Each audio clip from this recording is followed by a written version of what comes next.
I'm going to pop up a slide before I even introduce ourselves. I'm going to pop a slide up. And you're all familiar with this slide. I know every one of you know that expression or have heard that expression at some stage. And of course, this comes from the American cartoonist Walt Kelly. He published a strip. He did a very famous strip. And on Earth Day in 1971, he published this cartoon. And one of the characters in the cartoon, Pogo, declared, we've met the enemy, and he is us. And the quote suggests, so obviously he was talking about the environment, he was talking about something different. But the quote suggests, rather than blaming external forces or others for problems, individuals should recognize their own contributions and take personal responsibility for creating positive change. So it's often referenced by people to highlight the importance of self-awareness, personal responsibility, and the need for individuals to be proactive in addressing challenges. And this is really what leadership is all about. And it's really what today's talk is going to be about, developing leadership and specifically a leadership development program. So to start, I'd like to introduce my co-host, Sarah Turner. Sarah is the Managing Director of TTI Success Insights in the UK. Would you like to say hello, Sarah? I would. Thank you. Thanks, Porrig. Hi, everybody. Really good to see you all here. Still got some people arriving that we're just letting in as we go through. But yes, I'm really looking forward to the session. And yeah, thank you so much for turning out. Yeah, it's great to have you all here. It's lovely to see you. I'm Porrig Berry, and I'm the CEO of TTI Success Insights here in Ireland. And Sarah and I do quite a lot of these masterclasses together, and we intend to continue doing this. It's been actually quite successful for us. People got very good feedback from the network. So let's start. There are no magic bullets. So we all know this. There are no magic bullets. And anybody who thinks there are magic bullets to leadership or indeed to anything else is living in la la land. All these things are complicated. They're not simple. They're not easy. But there are some approaches or some things that we believe that if you do them, the 20%, if you wish, that if you do them, they get you the 80% result. And conversely, if you don't do them, you get the 80% result that you will fail, that things won't work. So I wrote a book once upon a time called The Dangerous Book for CEOs. And many of you will be familiar with the title, The Dangerous Book for Boys. Very, very famous. When I was a kid, we got this book, and in it had things to know and things to do. So you had to know how to build your fire and your bow and arrow before you could actually go out and camp. And a wonderful, wonderful book. And I based my book on the same concept. There were things to know and things to do. And really and truly, I've sort of come to the conclusion over time that the things to know are infinitely more important than things to do. And many of us are doing things without actually knowing. And I think that one of the differences between management and leadership for me is management is really about doing, and leadership is really about knowing. And that's really the sort of the focus of today's conversation. So today's talk is going to be about the why and the how and the what of a leadership development program. And the thinking underpinning this program, I mean, myself and Sarah are going to talk about this quite a bit. What's the thinking behind it? What underpins it? And again, and who's the audience? And the audience, of course, is everybody, because everybody has to lead. We're leading ourselves, we're leading others. So the audience is pretty much everybody. So when you look at this program, and as we start talking about this, don't be thinking of senior leadership teams. Think of everybody. Think about the concept of applying leadership to everybody in the organization, because these people have to lead themselves, irrespective of whether they're a team of one or a team of many. And then I want to talk about the key elements of the program, and we'll have a few takeaways, understanding the difference fundamentally between leading and managing, and a model, having a model and a program, that you actually have something there. You see a program, and Sarah will have this program. I have it, and we share it with our respective networks at the end of this. To get started, this was a Gardner study in 2023, and I thought it was sort of really interesting. They came up with these top 5 priorities for HR leaders, and this is when it just says here the 800 leaders, HR leaders across 60 countries were surveyed, and they said that the 60% of them said that their number one focus, if you wish, or priority is leader and manager effectiveness, which I think is really, really interesting.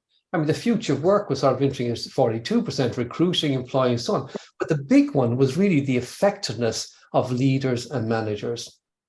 And I thought that was a very very telling slide. And they talked about new approaches that are required. And the new approach being enable safe self-expression at work for individuals, supporting the team, so addressing life needs, and delivering results, manage tailored, flexible workforce. And they talked about the human-centric leader. So they sort of went through this thing of talking about the focus of attention was effective leadership, what the actual audience were looking for, and then they came to this idea of human-centric leadership. Now, we're all familiar with this. There's nothing new in any of this. But the fact that HR professionals, 60% of them are saying that this is a critical issue for them, their number one priority, really, looking out in 23, 24, tells us something about where we're at today.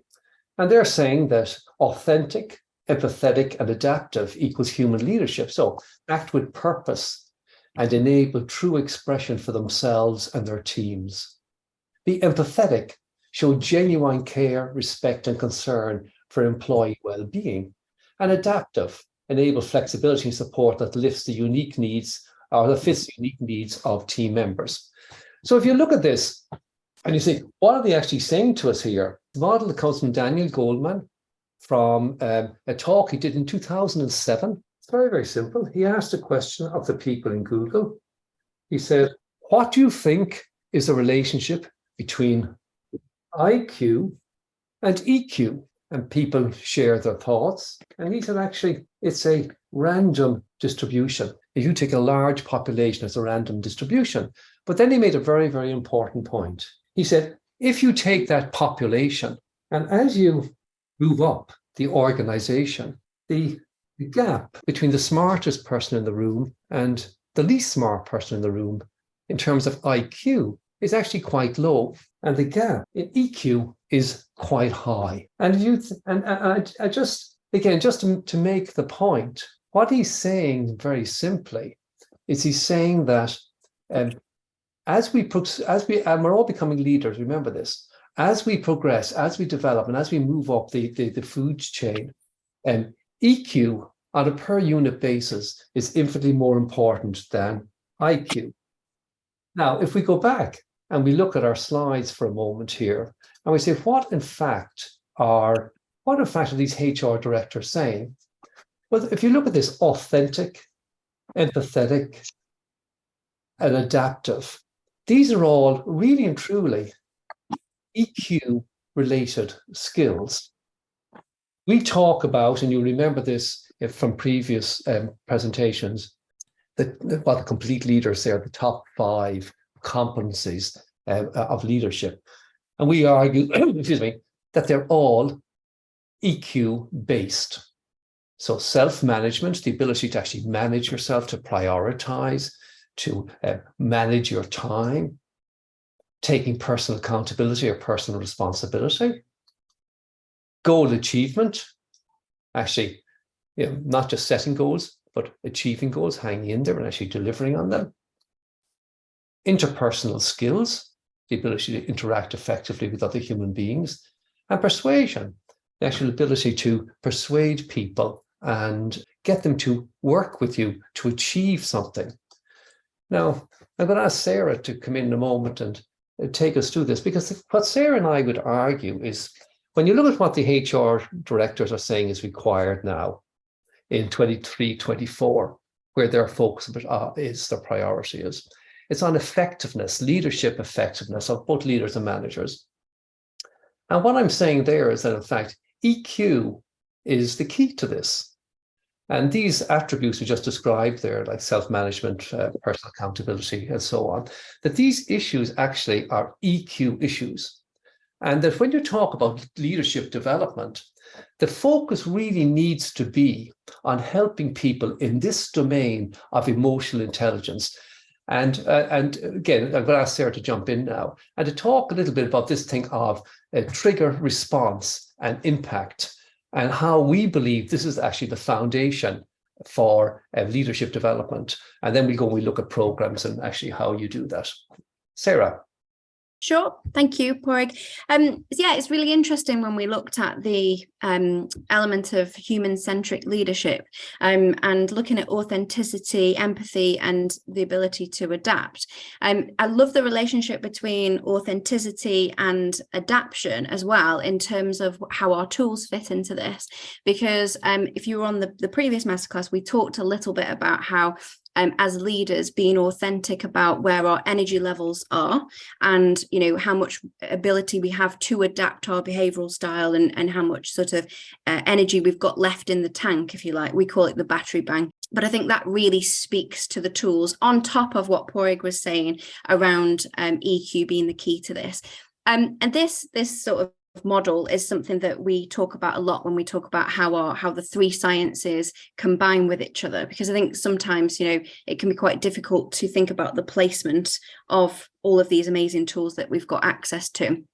So EQ, we'll start there, obviously is all about your ability to control and regulate and recognize your emotional responses to situations. And then we've got DISC, which you will all be familiar with. So obviously DISC is all about how we do things and the style in which we do things. And then finally driving forces, the left-hand circle there, is all about why we do something, what propels us into action, what wakes us up in the morning, what gets us out of bed, what's our kind of personal, companies have mission statements and visions and values. And I suppose driving forces is what does that look like for us as individuals? So those are the three sciences together there. And the way that we think about them interacting with each other is this trigger response impact model. And also, interestingly, that spells TRI, which, as you probably know, the three together forms our trimetrics EQ product. So TRI, trigger, response, and impact.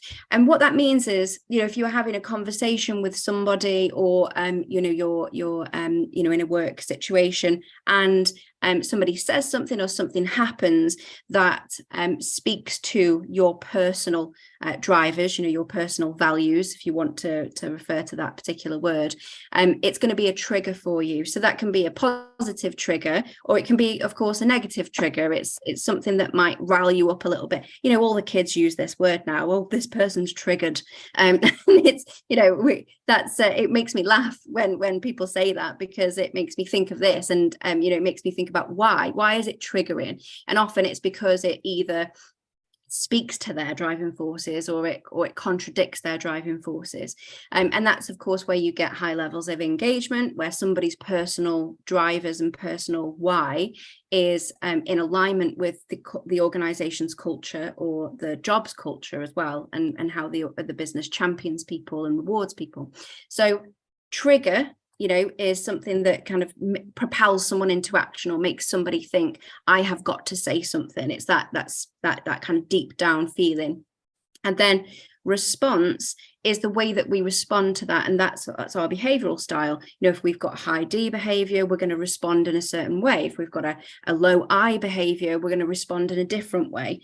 And that's, of course, your behavioral style, your DISC. And then finally, EQ, which is how will it impact me or the people around me? So how will this situation impact myself or the people around me? And that obviously, of course, relates to your EQ levels. Whether you've got a developed EQ or not so developed EQ, it's gonna change the impact that situation has upon ourselves and the people around us. Yeah, it's really, when you stop and actually think about it, and you say, if you want to help somebody become a leader, We can teach them lots of things. And Goldman stays actually in his presentation, his 2007 presentation to Google. He actually said to the audience, he said, attending this workshop or this talk isn't going to improve your leadership skills, your EQ, he said. And reading a book about it isn't going to help either. It's really about practice. And it's about how do you actually take these three things and understand these things. So you can teach a leader many, many things. But if we go back and we talk about self-management, or we talk about personal accountability or goal achievement or so on, any of these things, if we actually look at them, we have to look and say, is there a program? Is there a way that we can approach? Is there something that we can do that allows us to actually help the person understand what triggers them, what drives them, for good or for ill? What are actually these buttons that move them? How do they interact with the world? Again, Ron Price, the complete leader, used to always say in his trainings, I'm the expert of my intention, you're the expert of my impact. And so understanding the impact that we have through our behavioral styles, our ability to regulate that impact on ourselves and on others, and as a consequence, achieve what we want to achieve, persuade somebody, and to do something, improve our interpersonal skills, and have the energy to go and achieve goals and take personal responsibility and accountability and manage ourselves and so on. So these key things, we believe that the foundation to a good leadership development program is built around these three elements. So let's look at it. We go through it, literally we go through it page by page, if you wish, and we'd have a quick look at this and see, what do you think? So this is a sample program that Sarah and I have been delivering on different occasions and to different companies. Obviously, I've sanitized it. This is one that we delivered just recently. So let's just have a look at this. And to start with, the first thing you see in this program is that there are three graphs up there that you'll all be familiar with. There's our DISC behavioral graph. We have our driving forces, and we have our EQ. So we have the three graphs there, and one is talking about what? Well, one is talking about the trigger. One is talking about the next step, which is the response.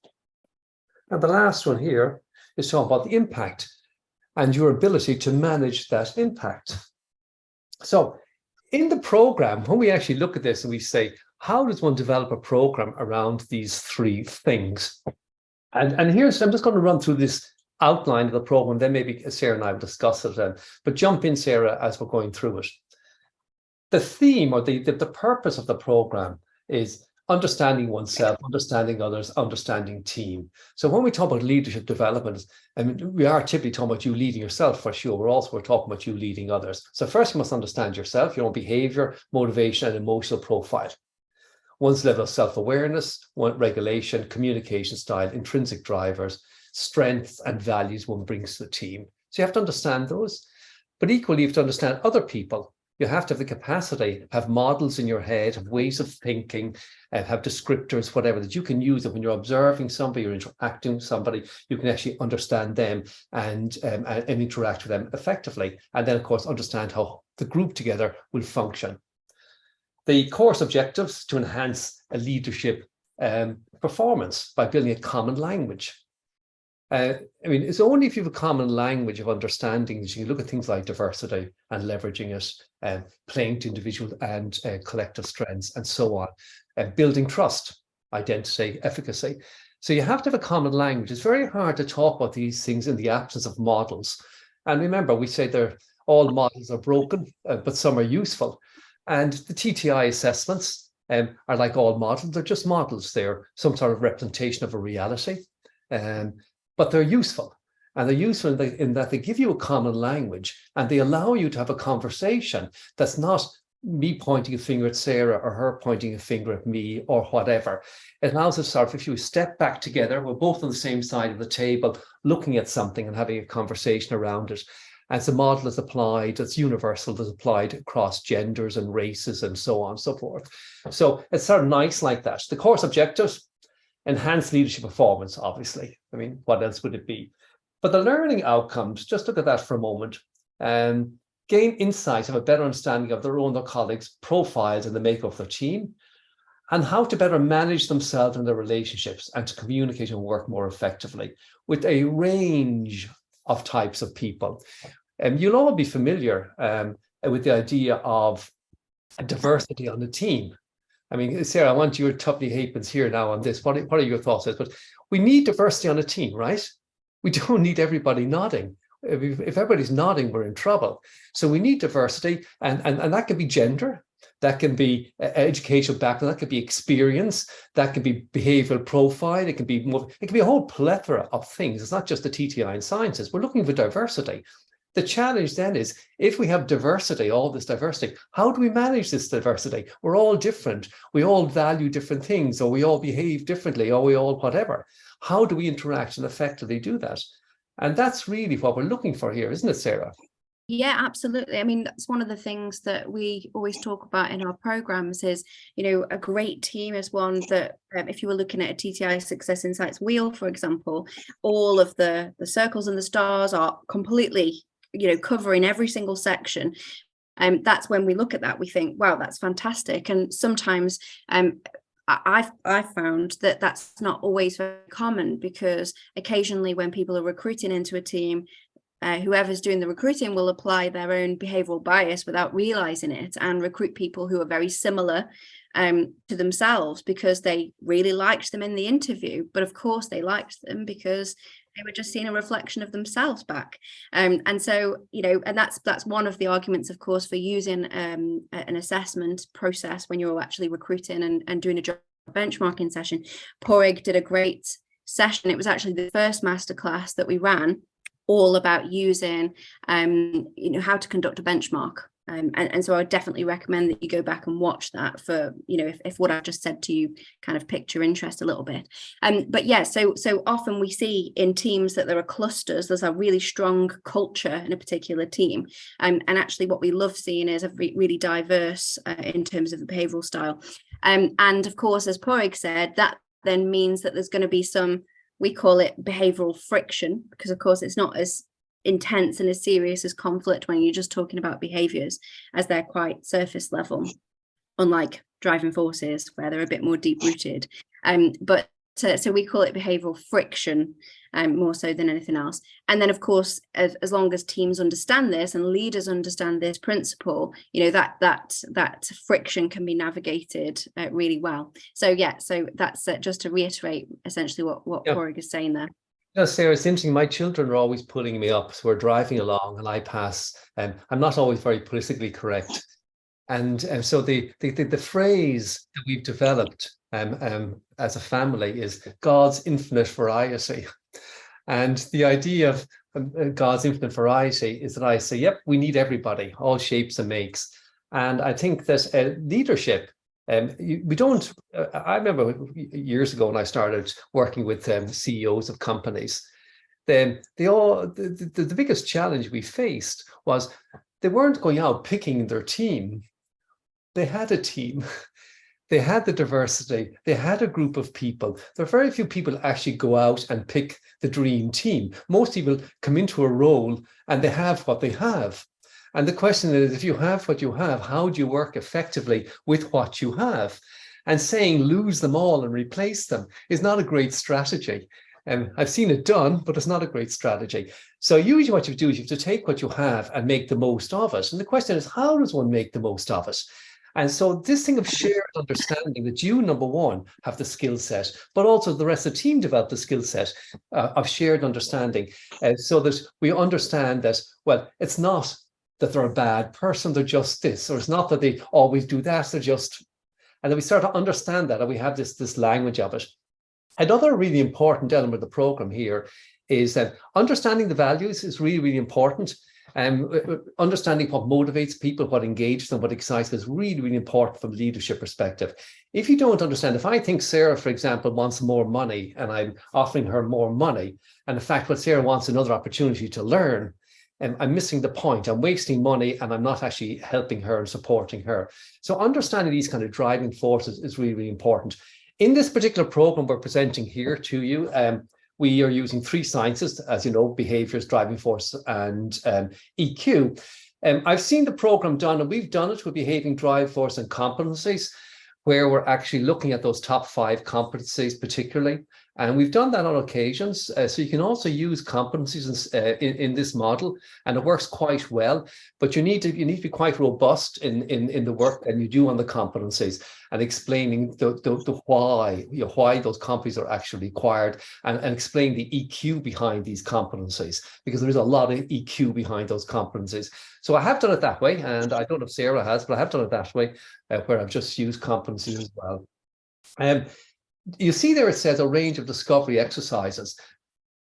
Sarah and I are absolutely 100% on this one, that adults learn by doing, and the best possible way for people to learn this material in a leadership program is to have them conduct exercises. So we have role plays. You'll see in a few minutes, I'll just run down and I'll show you some stuff. We have role plays where we get people to actually do communications interaction. We pick people with 2 different behavioral styles, diametrically opposed. We have them do an exercise, everybody observes.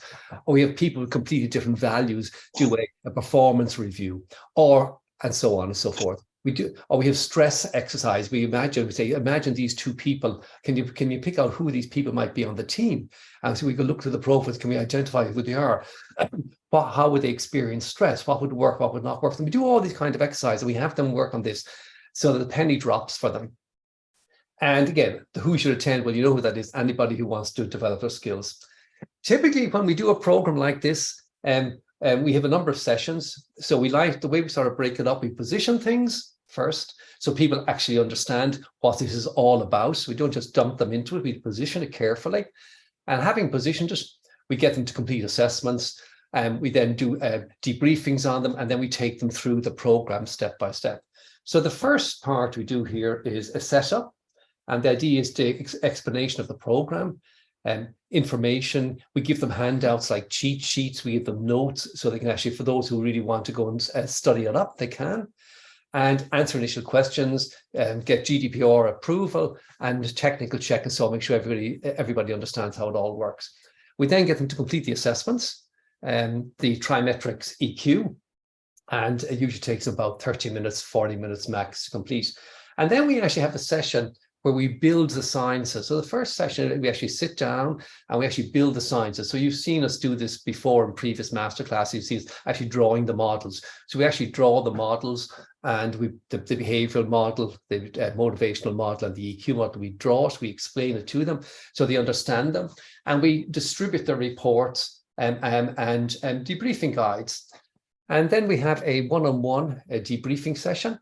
And the idea of the debriefing session, this is just behaviors and driving forces initially. And the idea is that people have the opportunity to have a conversation around the behavioral profile, their driving force profile with a coach. But it's a very focused debrief. It's really focused on the idea of the value you bring. So we tend to say, like, what is your leadership style? What value do you bring? And that's really the focus of it. And then we go into the first workshop, per se, the first proper workshop called Dynamic Communications. And in this dynamic communications workshop, we have people play these games. So recognizing and communicating with different styles. And we use lots of case studies and little exercises to do it. And we show them things like where they all sit on the wheel. And we use the wheel for explaining stuff very, very simply to them. These sessions are usually about 120 minutes. We have found that that's sort of the limit. And we like to do 45-minute blocks with 50-minute breaks, but obviously in a session like this, we do it in one straight go. And we reckon 2 hours is about the maximum somebody can handle this, particularly on a medium like Zoom. It's different when you're face-to-face in a room. You can improvise. People can get up, go make a cup of coffee. They can do all sorts of stuff. But on Zoom, they're sort of focused on the screen. And after 2 hours focused on the screen, you sort of had it. So we limit them to 120 minutes. The second session we have is leveraging your team. So the first was dynamic communications, understanding how you communicate and interact.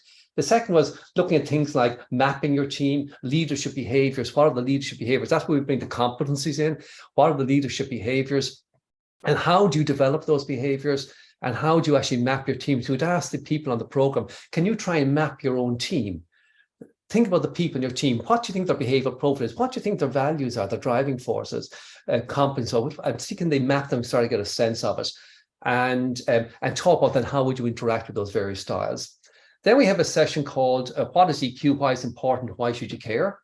And it's really exploring the leadership, the EQ skills. We've already built the model. We start exploring the skills, discussing the science of emotional intelligence, looking at the emotional quotient model and so on, and what emotions are. People sometimes think that they don't understand EQ. They think they confuse EQ with a cognitive type of function. They think EQ is something that your rational brain does. They don't realize that actually it's something back here in the amygdala and the limbic brain, that it's chemical process. And the example I always give, because usually you have males and females on the program, and the example I always give, I think I said it in one of the master classes before, men always think that they're much more emotionally developed than women.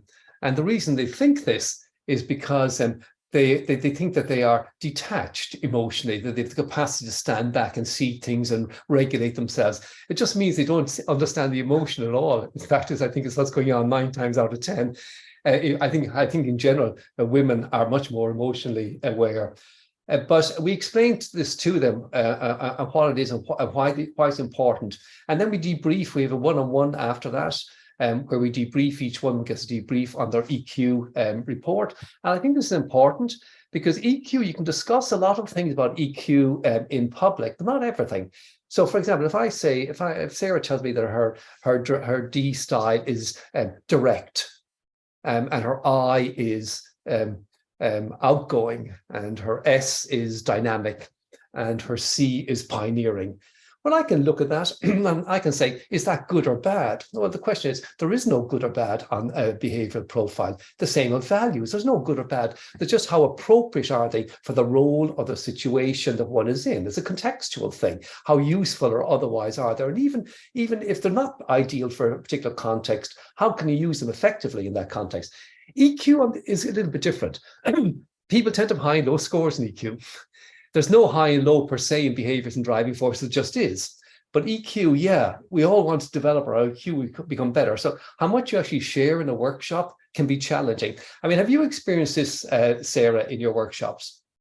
Absolutely, yeah. And I think it's one of the reasons I love combining the 3 sciences together the most, because, everyone wants to have a high EQ score. It's when you come to behaviors, there's no right or wrong.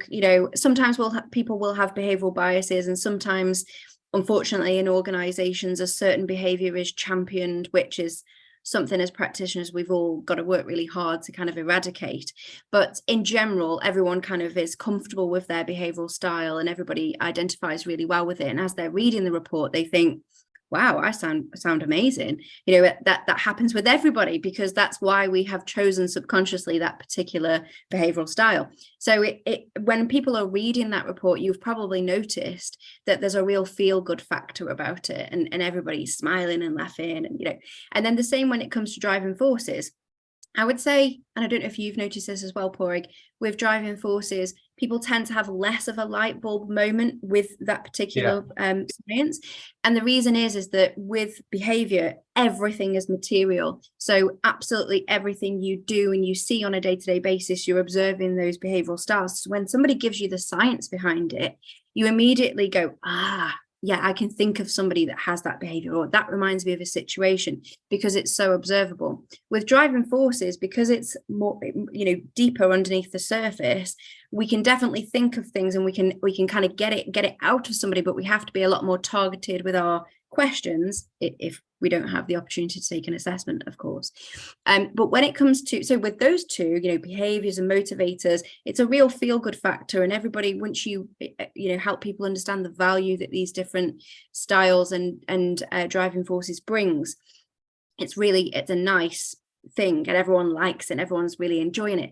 Then when you come to EQ, it's not the same situation. Everyone wants to have high levels of EQ.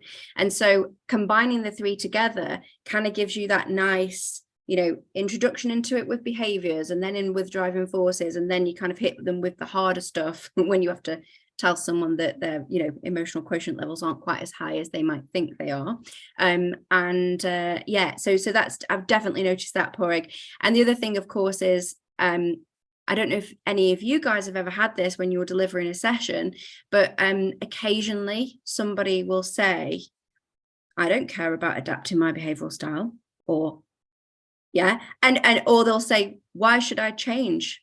You know, and you kind of have this moment where you think, what? I wasn't anticipating this question. How can you not want to be better? How can you not? And of course, those people that generally say that, I've noticed anecdotally that they tend to have a lower EQ. And so that's this session is really for them. So I kind of like it when you get that question, because at first you're very stumped, but then in that this session that Porig's talking about, you know, what is EQ, why is it important, and why should you care, you can really hit them with a lot of statistics around, you know, it's not IQ, it's EQ. The most high performing leaders have high levels of EQ, and you can kind of bring them around with the statistical element of it. Even though we might assume it's obvious, unfortunately not everybody feels that way. But you know what's interesting as well, Sarah, is when you're talking about that, why is it important, why should you care, you should be pressing their motivational buttons, the driving forces. So you're saying to somebody like me, for example, who's high resourceful, well, you know, if you're more effective with people, you'll make more money, or you'll make a better sale, or you'll do whatever. So you should always be pressing those driving force buttons to get them to understand the importance of it. Exactly. Sorry, yeah, I was just about to say, and so for example, somebody's got a commanding driving force, you know, you can really talk about how having high levels of EQ are going to advance them in their position and, you know, in their status and the things that are important. And that's personally why, you know, you shouldn't have a favorite science. You know, when Porig and I do what we do, but actually, because I guess it's like having a favorite child for us, but I do have a favorite child, and that's probably driving forces for the exact reason that Porig has just said.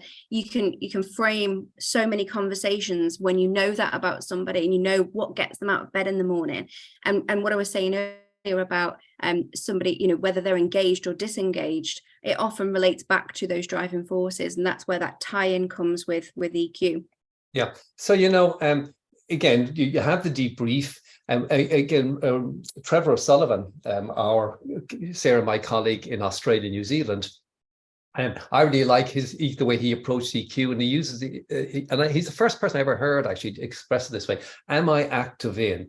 And everybody talks about it now, but the first time I ever heard it was coming from him. He didn't say, have you high EQ? Have you low EQ? Have you high self-awareness, self-regulation, social awareness, social regulation, or whatever?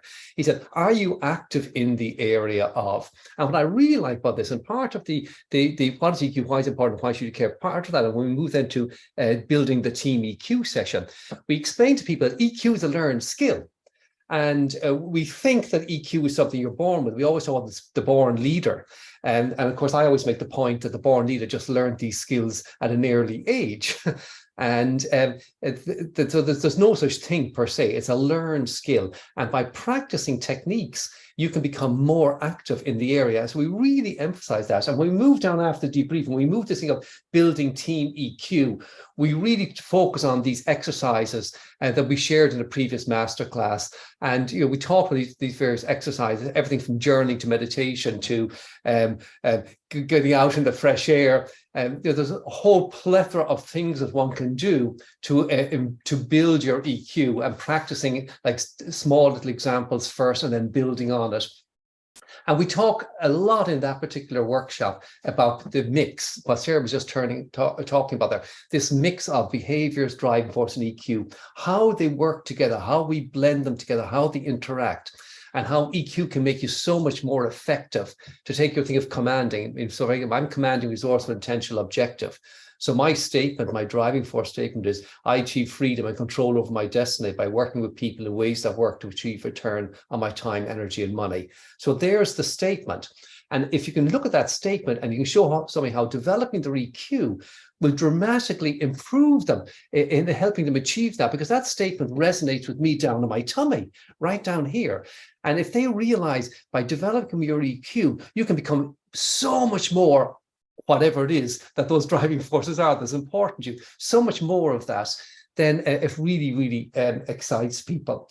And that's sort of the program. Is there any comments you want to make on that, Sarah, before I jump down to things like bits and pieces? Yeah, so I was just going to say, as you were saying that, Pro, because I think it's really impressive that you know that off by heart, you know what you're here for. And I think that goes back to what we were talking about, where everybody's familiar with organizations having a vision, having a mission, and what that is. And everyone is sort of, can communicate that, especially leaders of an organization. And I think what Driving Forces gives you is that a bit that knowledge about yourself, what's my personal mission, what's my vision. And I think that's a great exercise to undertake during these leadership sessions. If based upon what you now know about yourself, what would that be? What would that look like? Porg's just giving you a great example of what his is. So that's just a really great exercise that I think works really well. And then the other exercise, you're probably going to go into some of these, Porg, so sorry if I'm go ahead. I'm looking ahead. The other thing that I think works really well on a practical level, and this is going into quite a bit of detail, but is because as I said before, everyone kind of approaches things with this bias that their own style or driving forces are the best, because that's why we have them, because we think on this subconscious level that they are the best. And so a massive part of all of this development is helping people understand how people who are very different to you add value to the team, and what strengths that creates. And I love an exercise, and I'll probably talk more in detail about it during the masterclass in September, when we talk about building teams and a team development program.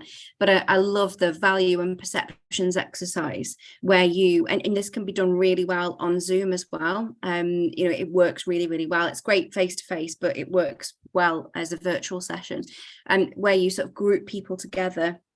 And you can do this for both behaviors and also for driving forces. You can do it separately. So you can start off, in one modular session by just focusing on behaviors, and then another modular session focusing on driving forces. But essentially what you do is you group people into their, let's say we're talking about behaviors, group people into their styles. So, get the people, but split it on the above and below the energy line. So don't fall into the trap of just saying, oh, the D's work together, but really be quite specific and say, if you're above the line on that D scale, you work in one group. If you're below the line on the D scale, work in another group. And so you have two groups. You've always got two groups. And what you do is you ask the people who have the high D behaviors to reflect upon that style and what it means. Of course, at this point, you've introduced the different behaviors, and think about the value that the opposite group will have. What value would they bring to the team? And then also ask them to reflect on how their behavior might be perceived in times of, stress or pressure or fatigue. So they go off into their, Zoom breakout rooms. And if you've not done that before, it works really, really well, better than I've found on Teams, on Microsoft Teams. But if you get them to work in those two separate groups, and then get them to come back and present back the information. And what it does, and it works really well when you're working with a team, because essentially they're hearing people that they've maybe communicated with in the past that hasn't gone really well. But it works well for leaders too. And get them to actually think about this. What value does it bring? And then what the perception might be. So when they've done that, they really have these light bulb moments. And it was what Porg was saying earlier, is that we can stand up and sort of dictate this to them and tell them this, but only when they discover it on their own, by looking at those words and thinking, really focusing on what would the value be and how might that be perceived. Does it work? They have to kind of come to their own conclusions on it. And then once they've done that, you then move on to the I scale, again, break them up above the line and below the line. And then you can do the same for the S and the C.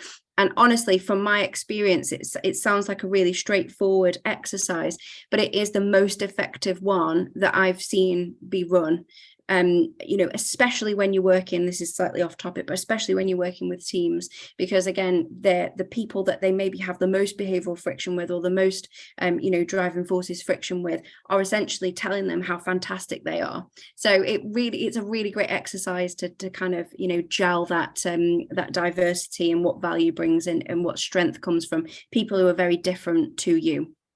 It's very good, Sarah. And I'm just going to show here a couple of simple examples. So these are the slide decks from the program, and you can see all the usual things like we mentioned there in the notes, and it just flicks through them.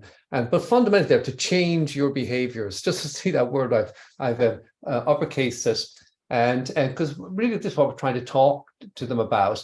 That what we think, what we know is of little consequence, what we believe. It's of little consequence, what we do. I mean, it's the actions we take ultimately. And EQ ultimately, and leadership ultimately is about the actions you take and the impact that they have on others. So here, the value I bring, this is what we're talking about. And we try to get people to do exercises in advance. So they go and say the value I bring to the team, the characters I have, that may be a challenge, the way to communicate, don't communicate, and so on.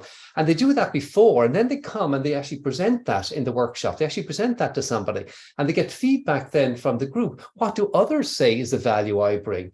What do they say they need from me? And commitments I'm making to change. And again, there's somebody, for example, there's a behavior in the driving force profile, somebody else, or we pop them up here. We talk about the behavior side that Sarah talked about earlier, and we show them where are they on the team, or where are they on the wheel? How do they interact? How do these different groups interact and work effectively together? Or we show the matrix. So there's the driving force matrix from the team report. We show the matrix from the team report, and we show the average, the leader, the mean of the population, where everybody scores. I'm saying now we understand why Sarah is an outlier, or why Porrick is an outlier, or now we understand why this is happening, because she's not interested in it. She's no interest in that, or Porrick has no interest in that, and everybody else has. And that's why they seem like, and so on. So we can take them through these things, and we can talk about powerful relationships. How can these people support each other? Again, showing behaviors and driving force. This is just workshop number 2, you recall, in the series. But how can they complement you? How can you complement them? What might get in the way of the two of you working effectively together? And so, and then communication scenarios. How might these people communicate? So I create a scenario. You've arrived in the person's office and you're frustrated because such and such didn't happen. What happens with these two people? These will be 2 people on the program. What actually happens here, and why? Most importantly, why is it happening, and how can you adapt to it? So when Sarah says something to me, I don't flash and react. I don't have a response. The amygdala doesn't kick in. Because I'm aware of her behavioral style, of her driving forces, I'm able to regulate the reaction. I don't get defensive. I don't take it personally. I'm able to step back. I'm able to react differently and have a different impact on her, and basically then have a different conversation. And so on. So leadership behaviors.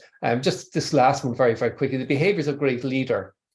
What are the behaviors of an inadequate leader? It's really interesting when you ask them that question, having done those exercises. They all come back and say that they know what the good behaviors of a great leader are. They pay attention to you, they listen to you, they want to understand, they want to help, they want to blah, blah, blah. And the inadequate leader, when they don't listen, they talk and they do blah, blah, blah. So it's interesting to when you go to these exercises and you show them, and we have all the slide decks on these for all the various workshops, and you work them through these exercises, it becomes very, very real for them. So in summary, just to put it together, what we said at the very beginning was that we've met the enemy, okay? We've met the enemy, and the enemy is us. We are the problem. We have to get out of our own way. To be a leader, we have to get out of our own way. So how does one do that? And when one does that, by understanding that there are a few simple things that one can do. There are no magic bullets. So nobody's claiming there's a magic bullet that's going to fix everything, but there are things that we can do that if we do them, give us a really good chance of success. And what we're talking about really and truly is what Gardner is saying, that what they're looking for in 23-24, they're looking for effective leaders and effective managers. This is their 60% say it's their number one priority. Big, big issue for them. And the question is, how does one build that? And what we're saying is we need to look at things like all the bog standard things we talk about, that Goldman was talking about in his XY axis. IQ versus EQ is about emotional intelligence, about being active in those areas. So we need to teach people, we need to explain to them what is behavior, what is the impact, what is EQ, what is behavior, what is the response, what is the trigger, what is driving forces. They need to understand this model, they need to understand what's going on. So when Sarah and I have an interaction, we understand what's actually happening, and we understand how we've developed a skill, we developed a process, because EQ is a learned skill. And we talked about the 5 leadership competencies, and we talked about the elements of the program. And we're a great believer in the idea of positioning things, setting it up, explaining the models. People go away and do the assessment, and then they come into a workshop, and we take the workshops, debriefs, workshop debriefs. So the EQ debrief is done separately from the behaviors and driving force. And we try and take them on a journey of short bites, Like they do their assessment. They have a workshop. They have a debrief. They have another workshop. They do something else. And we take them through a little series of steps, short, brief steps, 120 minutes max, 90 minutes for the debrief. And we take them through a process where they come out the other end with a new realization. Not that they've learned it intellectually, but they've learned it in real time because they've actually had the debriefs. They've actually practiced things. They're given exercise after each workshop to go away and do things. And they learn by doing. So that's sort of, Sarah, my take on the leadership development program, or what we believe is a simple, straightforward leadership development program that you can develop and implement. Sarah.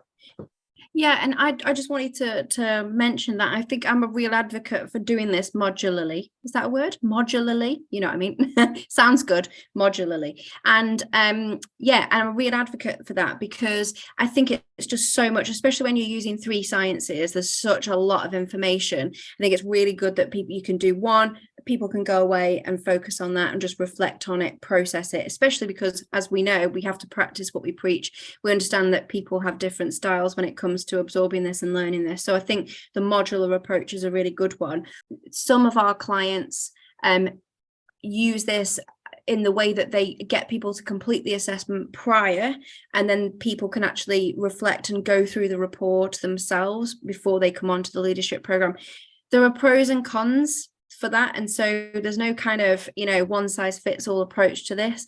The pros of that is that certain behavioral styles and certain driving forces, if you've got someone who's high intellectual, they're going to really want to go away and kind of process all of that and maybe read all of the technical reports and get as much information as they can about it prior to coming on to the session, and that's going to make them feel most comfortable. And similarly, behavioral style, if somebody's got a high S behavioral style or high C, again, they're going to want to kind of take the time to work through that rather than it face them during the session. The cons to that, though, the cons to them getting the report prior, is that, of course, you're not there as the facilitator to control the conversation, to make sure they're not interpreting anything in that report in an incorrect way. So I think you can really help yourself with that, with the joining instructions that you send out, to really drill home that when it comes to behaviours and driving forces, there's no right and there's no wrong. You shouldn't be aiming to have any particular behavioral style or aiming to have any particular driving force. So you can help yourself out with the joining instructions that you send. They should be pretty robust. And then also, there's we've got self-debriefing guides and debriefing guides that you can send to people so that they can sort of work their way through the profile in a more controlled way in the absence of you. So there's pros and cons to both. And I think it's the client's, obviously the client's preference and also your preference as a facilitator, but just to kind of flag up that there are different ways that you can do that. And of course, as Porg mentioned in the outline, in the course outline, you can also get them to complete it there and then on the day, which is super controlled. So yeah, I just wanted to make a note of that, really. Yeah, very good. No, thanks for that, Sarah. So that's a wrap. So thank you very much, Sarah. Thank you very much, everybody. Thanks, Sarah. Yeah, absolutely. Thanks, everybody, for being here. We really appreciate you showing up. We hope it was of value to you, that you found it useful. And we look forward to seeing you at our next one. So thanks, everybody. Bye-bye.